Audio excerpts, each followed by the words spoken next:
Hi all, this is Skate and welcome back to the channel. Today I've got a bit of a bonus video for you. This is my first subscriber replays. Yay!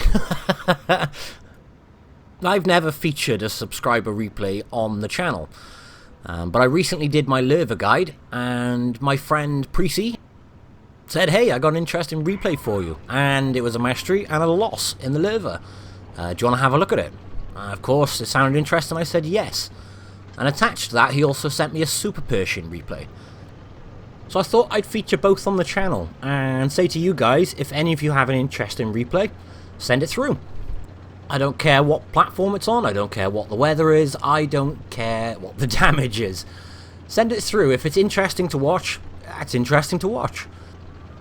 People have this expectation that masteries have to be insanely high damage games to be featured on a channel. I don't think that's accurate. I mean, the reality is, if it's a mastery, it's going to have good damage anyway. But if it's a mastery with what you consider, the damage is alright, but it's exciting and fun to watch, or it makes you feel some form of emotion, whether that be rage, gutted, anything like that, it's worth looking at and it's interesting to view. So if you have a replay, or you get a replay which you would like me to feature on the channel, I will put an email address in the description. Feel free to send it through, and hopefully we can get this video as an extra bonus one on a regular basis.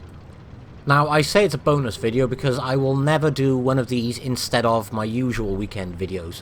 I always like to make sure I get at least one guide put up on the weekend, so I will continue to do that. But on to the replay. You'll see that Precy in his Lurva has already caught one base, but in doing so, they've lost 2 friendlies. And you will see from the mini-map that the majority of his team are still by A, and the rest of the team actually flanked their way around to C and pretty much got wiped out by all of the Reds. But he has found a lonely KV-3. And you'll note he's shooting it exactly between the turret and the rear track wheel. I always try and shoot KV-3s around this area because that's the perfect place to set them on fire.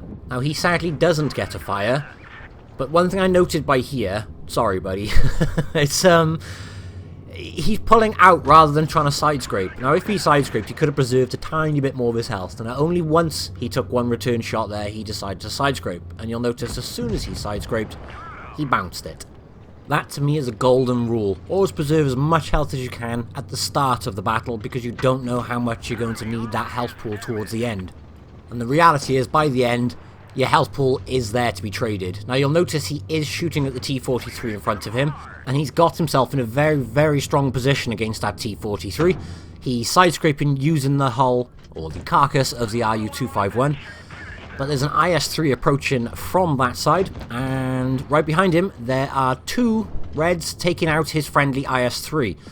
Now he's down on friendlies, so the reality is he needs as many friendlies as he can get, which sadly does mean turning his back to that T-43 to help out his IS-3.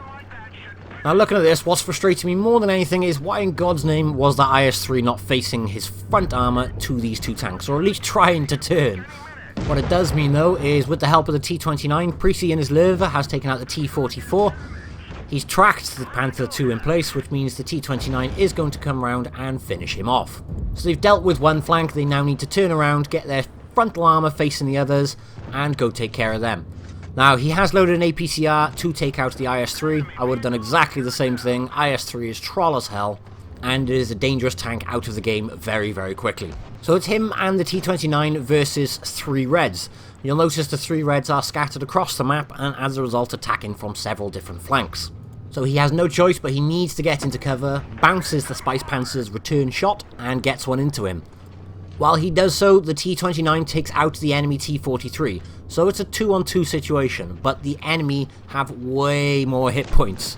So Precy's going to use the rocks by here, he's going to side scrape up against these rocks to try and take out this FCM-50T, who ignores the T-29 then to start putting shots into Precy. Which was a bad move by the FCM-50T, because he could have very easily taken out that T-29 then. What this does mean is both of them are now focus firing on the FCM-50T. And you will notice that the Reds have literally just hit, 1,000 supremacy points, which means it was just Precy on very, very low health versus the SP1C. Which, god damn it, that's frustrating. I hate losing on supremacy points in such a close battle. Now, Precy's gun did not stop firing, which means he did 5,200 damage, got himself a mastery, high caliber, and steel wall, but it was a loss, sadly. His conciliation prize? Holy crap! Look how many credits he made! 136,000 credits. And that's why I love the Lurva. Him and the T-29 did everything they could there. You'll see aside from Precy with his 5,000 damage, the T-29 did 1,600 and the rest of the team all had less than 1,000. Which in all honesty, I don't think he could have done any more than he did in this battle. I mean, come on, there's an SU-152 and an ISU-152 who are both on 0. That's not to say they're bad players, it just means they were bad players in this game. I've had 0 damage games and I bloody hate them. But, onto the Super Pershing replay. This replay actually made me laugh and scream at the screen at exactly the same time. Now you will note, this is a predominantly tier 9 game. There is only 2 tier 8s on both teams. Now, as any Super Pershing driver is well aware, the standard AP has pretty poor penetration. Now, Precy as a result, you'll see, has pretty much an equal loadout of AP and APCR, which he will need to deal with things like a Jag Tiger and a T-54 from the front. His standard AP just won't cut it. It won't penetrate reliably in any shape or form. So that's why a lot of Super Pershing drivers do carry a lot of APCR.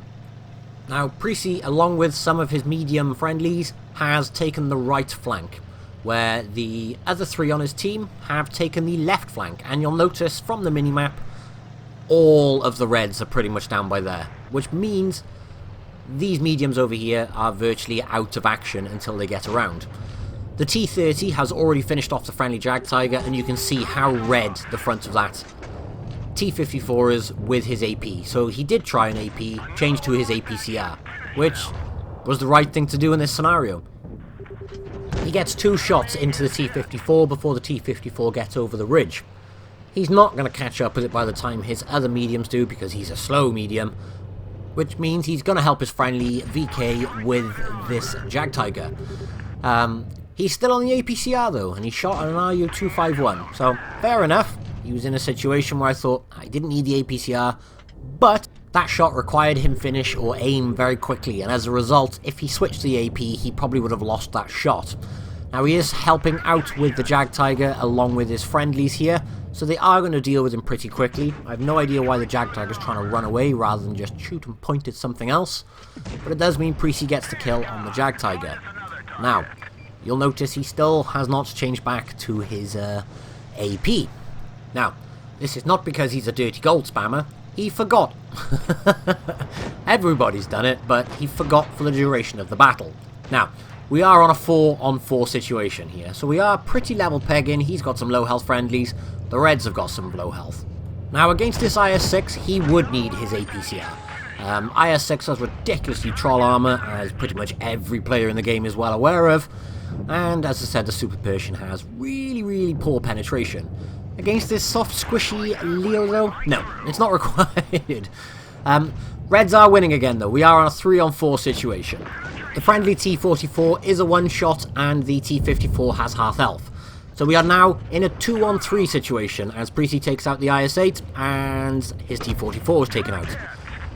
IS-6 is on his flank, so he must go round and deal with that. And while he's doing that, the T-54 is literally getting torn apart from 2 Reds on the other side. T-54 is out, which means he is in a 3-on-1 situation. Scrap that, he's now in a 2-on-1 situation. But he killed that IS-6 just after his friendly T-54 died. Which means he got himself a cheeky little Kolobmanovs in the bag. Now, Precy's Super Pershing is slow. The RU-251 and the Leo are very fast. Which means Precy needs to get to them before they either run off or get away from him and play the long range game. So, back to where they were last spotted. Leo is spotted by here, runs off. We can assume round the flank, but the RU is a one-shot, which means we can very quickly take him out and put it into a one-on-one situation.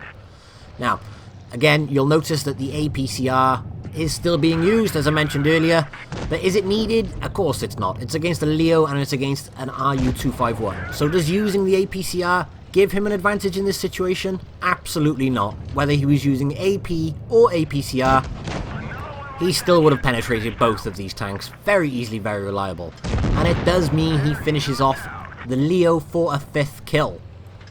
Now, I actually don't think the APCR gave him an advantage because he had nice soft squishy targets the AP would have gone through anyway. How much credits did he lose though? The straight answer is none. This is how good the Super Persian is on credits. 24,000 net profits still. It's a tier 9 game, but he did 3,500 damage and he got himself 5 kills and a Kolobanovs. Now the reason I liked both these replays is because they made me laugh and they made me scream at the screen. And both of these replays prove just how good these tier 8 premiums are for making credits.